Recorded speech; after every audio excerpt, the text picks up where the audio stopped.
الحمدللہ رب العالمین والصلاة والسلام علی سید الانبیاء والمرسلین وعلی صحبہ اجمعین. اللہم انا نسألک الہدی والتقی والعفاف والغنی.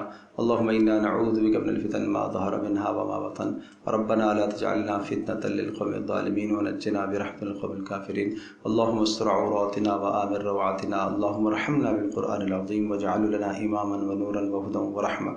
اللہم ذکرنا مما نسینا وعلمنا مما جہلنا وارزقنا تلاوته آناء الليل واطراف النہار واجعله لنا حجة یا رب العالمین.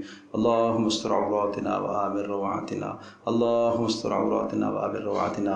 اے اللہ ہماری اس مجلس کو قبول فرما. اے اللہ ہماری اس نشست کو قبول فرما. اے اللہ قرآن کے انوارات سے، رحمتوں سے، برکتوں سے ہم سب کو مالا مال فرما. اے اللہ ہر شر اور ہر فتنے سے تو ہم سب کی حفاظت فرما. اے ارحم الراحمین، اے اللہ ہماری اس مجلس کو قبول فرما. بزرگوں کا، دوستوں کا، ماؤں بہنوں کا آنا قبول فرما. اے اللہ سب کا آنا قبول فرما. اے اللہ ایک ایک قدم پر نیکیاں عطا فرما. اے اللہ قرآن مجید کی محبت ہم سب کو عطا فرما. رمضان مبارک کا مہینہ مقدس آنے والا ہے، اس کی آمد سے پہلے اس کے لیے تیاری کی توفیق عطا فرما. اے اللہ ہماری اس نشست کو قبول فرما. وصلی اللہ تعالی علی خیر خلق محمد.